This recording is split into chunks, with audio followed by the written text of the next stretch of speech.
नमस्कार दोस्तों, crime story channel पर मैं राजेश आपका स्वागत करता हूं। दोस्तों, आज मैं आपको अपराध की जिस वारदात के बारे में बताने जा रहा हूं, वो वारदात जांजगीर चांपा छत्तीसगढ़ में हुई थी। तो चलिए दोस्तों, इस वारदात के बारे में हम लोग विस्तार से जानते हैं। ये बात 12 फरवरी 2023 की है। छत्तीसगढ़ का जिला जांजगीर चांपा एक ऐतिहासिक नगर है, जिसे कृषि प्रधान जिले के रूप में भी जाना जाता है। यहाँ मुख्य रूप से कृषि आधारित व्यवसाय होते हैं। इसी शहर के वार्ड नंबर 18 में पत्रकार गोपाल शर्मा पत्नी एवं 2 बच्चों इशिका शर्मा और आर्यन शर्मा के साथ रहते थे। 12 फरवरी की रात को लगभग 9 बजे बिलासपुर से अपनी गाड़ी पर रोहन पांडू अपने मित्र राजेंद्र सूर्या के साथ इशिका के घर आ पहुंचा। उस दिन इशिका के माँ बाप घर पर नहीं थे, वो किसी काम से कोरबा गए हुए थे। रोहन को देख करके इशिका ने हंसकर उसका ऐसे स्वागत किया मानो कोई मन मिटाव वाली बात थी ही नहीं। राजेंद्र के साथ रोहन पहले भी कई बार वहां आ चुका था। इनकी दोस्ती से इशिका के पिता गोपाल शर्मा भी वाकिफ थे। इशिका पिछले 6 साल से एंकर के रूप में शहर में एक जाना पहचाना नाम हो गई थी। गोपाल शर्मा को अपनी पत्रकार बिटिया पर गर्व था, जो यूट्यूब पर पत्रकार के रूप में जाना पहचाना नाम बन चुकी थी। यूट्यूब पर चलने वाले उसके शो को हजारों लोग देखते थे। जब इशिका ने 6 साल पहले पत्रकारिता के क्षेत्र में कदम रखा, तो इसी दरमियान रोहन पांडू से उसकी मुलाकात हुई थी। वो उसके सहायक के रूप में काम करता था। रोहन मूल रूप से बिलासपुर जिले के मस्तूरी के गांव भदोरा का रहने वाला था और संपन्न परिवार से था। वो पत्रकारिता का शौक रखता था। इशिका से मिलने के बाद धीरे धीरे वो उसकी ओर आकर्षित होता चला गया। इशिका भी उसकी तरफ आकर्षित होती चली गई। इसी बीच इशिका शर्मा पत्रकारिता के क्षेत्र में एक बड़ा नाम बन गई थी। वो पत्रकारिता कैरियर के साथ साथ अपनी पढ़ाई पर भी ध्यान दे रही थी। वो LLB की पढ़ाई कर रही थी। साथ ही उसने राजधानी रायपुर स्थित कुशाभाऊ ठाकरे पत्रकारिता विश्वविद्यालय में दाखिला भी ले लिया था। वो यहाँ से इलेक्ट्रॉनिक मीडिया से MSc कर रही थी। रोहन पांडू अपने मित्र राजेंद्र के साथ इशिका के घर पर बैठा बातें कर रहा था। रोहन लगभग 2 महीने बाद उससे मिलने के लिए उसके घर पर आया था। रोहन ने औपचारिक बातों के बीच पूछा, अंकल और आंटी कोरबा कैसे गए हैं? इसी समय इशिका के फोन पर किसी की कॉल आई। कॉल रिसीव करने के बाद वो रोहन को अनदेखा कर फोन पर हंस हंसकर बातें करने लगी। काफी देर तक इशिका मोबाइल पर बातें करने में व्यस्त रही। रोहन पांडू ये देखकर पहलू बदलने लगा। उसे समझते देर नहीं लगी कि इशिका किसी दूसरे लड़के से मोबाइल पर बात कर रही है। वो बातें भी कर रही थी और हंसते हुए रोहन की ओर देख भी रही थी। ये देख करके रोहन को बहुत गुस्सा आ रहा था। जब फोन पर बातचीत बंद हुई तो रोहन ने कड़े शब्दों में कहा, तुम नहीं सुधरोगी। मैंने लाख समझाया, मुझे तो यही लगता है कि शायद मैं ही तुम्हें समझ नहीं पाया। रोहन की बात का जवाब देते हुए इशिका ने कहा, तुम मुझ पर बंधन लगा रहे हो, ये अच्छी बात नहीं है। रोहन, मैं अगर तुमसे शादी नहीं करना चाहूं तो ये तो तुम्हारी मर्जी है। मैं तो अपनी दिल की बात बहुत पहले तुम्हें बता चुका हूं और इसलिए तुम पर अधिकार रखता हूँ। देखो रोहन, अभी तो जिन्होंने मुझे पैदा किया है ना, उनकी भी बहुत सी बातों को मैं नहीं मानती हूँ। रही बात तुम्हारी, तो तुम और हम सिर्फ दोस्त है, इससे आगे और कुछ नहीं। तुम कभी कुछ कहती हो और कभी कुछ। तुम्हें समझना मेरे वश की बात नहीं है, मगर मैं ये कैसे बर्दाश्त करूं कि मेरे सामने ही तुम किसी दूसरे लड़के से बात कर रही हो। रोहन, जैसे तुम मेरे दोस्त हो, वैसे कई लड़के मेरे दोस्त हैं और तुम इन सब बातों को दिल पर मत लो। इशिका ने बड़े सख्त लहजे में साफ साफ कहा। फिर उसे जाने क्या लगा कि वो चेहरे पर मुस्कान बिखेरते हुए बोली, चलो ठीक है, अब आगे क्या करना है बताओ। रोहन ने राजेंद्र की ओर देखते हुए हाथों को नीचे झटकते हुए कहा, चलो ठीक है, अब होटल चलते हैं, वहीं खाना खाएंगे। इसके बाद वे दोनों घर से होटल के लिए निकल गए। सोमवार 13 फरवरी 2023 को सुबह लगभग 10 बजे गोपाल शर्मा ने बेटे आर्यन को फोन लगाया। जब उसने कई बार कॉल करने के बाद भी फोन रिसीव नहीं किया तो इशिका को फोन किया, मगर उसने भी कॉल रिसीव नहीं की।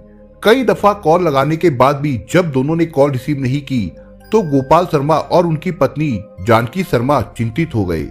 दोपहर 11 बजे कॉलोनी के गार्ड रघु को गोपाल शर्मा ने फोन करके कहा, रघु, मैं कल से कोरबा आया हुआ हूँ। इशिका और आर्यन दोनों को मैंने कई बार फोन किया, लेकिन वे फोन रिसीव नहीं कर रहे हैं।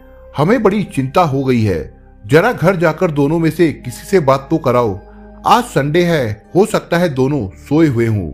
गोपाल शर्मा के कहने पर कॉलोनी का गार्ड रघु यादव गोपाल शर्मा के घर पहुंचा। भीतर झांकने लगा तो देखा दरवाजा खुला हुआ था। वो भीतर चला गया, तभी देखा कि इशिका मृत पड़ी हुई है। ये देखकर रघु घबरा गया और शोर मचाकर पड़ोसियों को बुला लिया। लोगों ने देखा एक कमरे में आर्यन सोया हुआ था। उसे जगाया गया तो वो उठ बैठा। स्थिति समझने में उसे थोड़ी देर लगी, फिर बहन को मृत पड़ा देखकर रोने लगा। उसे समझ नहीं आया कि इशिका को किसने मार दिया। इसी बीच किसी ने पुलिस को खबर दे दी। थोड़ी ही देर में पुलिस भी वहां आ गई। इशिका के पिता गोपाल शर्मा नगर के प्रतिष्ठित पत्रकार थे, इसलिए लोगों की भीड़ भी घटना स्थल पर जुड़ती चली गई। गोपाल शर्मा को रघु यादव ने सारी जानकारी मोबाइल पर दी तो वो घबरा गए और बोले कि मैं पत्नी के साथ तुरंत निकल रहा हूँ। पुलिस वहां पहुंच चुकी थी। एसपी विजय अग्रवाल से भी इशिका अक्सर मिलती रहती थी, इसलिए जब उन्होंने उसकी हत्या की बात सुनी तो वो भी घटना स्थल पर पहुंच गए। तत्काल पुलिस ने डॉग स्क्वाड बुलवाई ताकि हत्यारे तक पहुंचा जा सके, मगर खोजी कुत्ता पास ही मोहल्ले में जाकर वापस आ गया। पुलिस के सामने अब एक अंधी हत्या का मामला था। विजय अग्रवाल ने कोतवाल लखन केवट को निर्देश दिए कि मामला गंभीर है, जांच में तेजी लाई जाए। पुलिस ने इशिका के भाई आर्यन से पूछताछ की तो उसने बताया कि कल रात को रोहन पांडु और राजेंद्र सूर्या जब घर आए तो कुछ समय बाद रोहन ने दीदी से कहा चलो होटल में डिनर करते हैं। इस पर इशिका ने कहा मैं खाना नहीं खाऊंगी। रोहन के कहने पर बाद में तय हुआ कि रोहन पांडु और राजेंद्र सूर्या जाकर होटल से खाना लेकर आएंगे और घर पर ही खाना खा लिया जाएगा। दोनों चले गए। रात को सभी लोगों ने खाना खाया और फिर उसे पता नहीं क्या हुआ। अब पुलिस के समक्ष सारी कहानी स्पष्ट थी। नगर कोतवाल और जांच अधिकारी लखन केवट को यह समझते देर नहीं लगी कि रोहन पांडु ने ही खाने में नींद की गोलियां मिला दी होगी, जिसके कारण आर्यन को नींद आ गई और उन दोनों लोगों ने इसके बाद इशिका की हत्या कर दी। इशिका के शव को देखकर पुलिस पहली नजर में ही समझ गई थी कि उसकी गला घोटकर हत्या की गई है। पुलिस कप्तान विजय अग्रवाल इस हत्याकांड को लेकर बेहद संजीदा थे। उन्होंने इसके लिए आरोपियों को धर दबोचने के लिए एसपी चंद्रशेखर परमार के निर्देशन में 3 पुलिस टीमें गठित कर दी। एसपी ने 24 घंटे के अंदर आरोपियों को गिरफ्तार करने के निर्देश दिए। पुलिस को आर्यन शर्मा के बयान के आधार पर राहुल पांडु पर शक था, क्योंकि वही राजेंद्र सूर्या के साथ वारदात वाले दिन घर पर आया था। पुलिस ने निकटवर्ती जिले की पुलिस के सहयोग से आखिर मुख्य आरोपी राहुल पांडु को मुंगेली मार्ग से गिरफ्तार कर लिया। जांजगीर मुख्यालय लाकर जब उससे पूछताछ शुरू की गई तो उसने न सिर्फ इशिका की हत्या की बात स्वीकारी, बल्कि वारदात में अपने दोस्त राजेंद्र सूर्या के शामिल होने का खुलासा भी कर दिया। पुलिस ने रोहन की निशानदेही पर दूसरे आरोपी राजेंद्र सूर्या को भी भदोरा जिला बिलासपुर से गिरफ्तार कर लिया। रोहन ने बताया कि वो गिरफ्तारी के डर से रायगढ़ शहर चला गया था, जहां वो अपने दोस्त से मिला और अपने लंबे बाल कटवा दिए ताकि उसकी पहचान ना हो सके। इसके बाद वो शिवरी नारायण से कवर्धा पहुंचा। यहाँ अपने दोस्त से मिलकर वो फिर कवर्धा से मुंगेली जा रहा था। तभी पुलिस ने रास्ते में उसे धर लिया। दोनों आरोपियों को घटनास्थल पर ले जाकर पुलिस ने पूछताछ की और सारे सबूत इकट्ठा किए। आरोपी रोहन और राजेंद्र दोनों भदोरा थाना क्षेत्र मस्तूरी जिला बिलासपुर के निवासी है।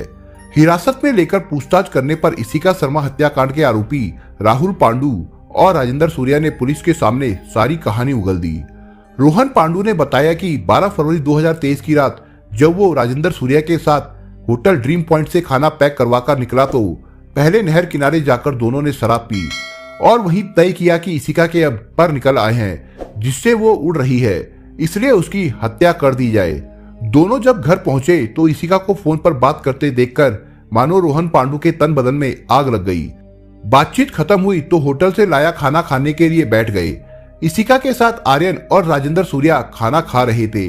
आर्यन के खाने में रोहन ने पहले ही मेडिकल स्टोर से लाई नींद की गोलियां मिला दी थी। खाना खाने के बाद जब वो ऊँगने लगा तो राजेंद्र सूर्या ने उसे सहारा देकर के उसके कमरे में सुला दिया। थोड़ी ही देर में इशिका और रोहन में फिर से बहस शुरू हो गई। रोहन ने तड़प कर कहा, इशिका आज तुम फैसला कर लो कि तुम सिर्फ मेरी हो।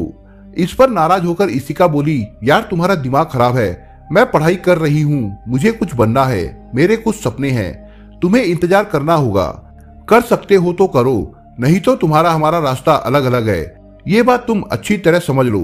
रोहन ने गुस्से में कहा, मुझे तुम्हारे रंग सही नहीं लग रहे हैं, तुम तो पढ़ लिख करके मुझे भूल जाओगी, तुम तो अभी से जाने कितने लड़कों के फेरे में हो, मेरा क्या होगा, मेरे कुछ सपने हैं जो मैंने तुम्हें बता दिए हैं।